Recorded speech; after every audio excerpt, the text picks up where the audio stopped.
నేను గింత మంచిగా మాట్లాడితే నువ్వేంది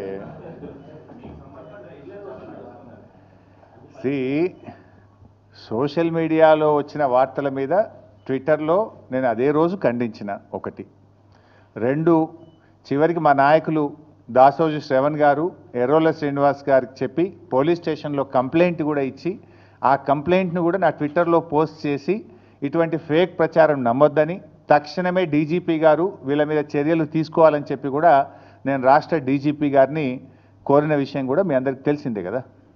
ఏం రగ్గారు?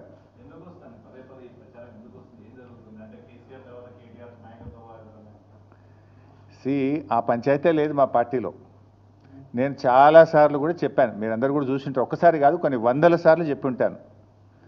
ఇవాళ కేసీఆర్ గారు మా పార్టీ అధ్యక్షుడు, ఆయన యొక్క ఆదేశాలను తూచా తప్పకుండా పాటించే ఒక క్రమశిక్షణ కలిగిన కార్యకర్త హరీష్ రావు అని చెప్పిన.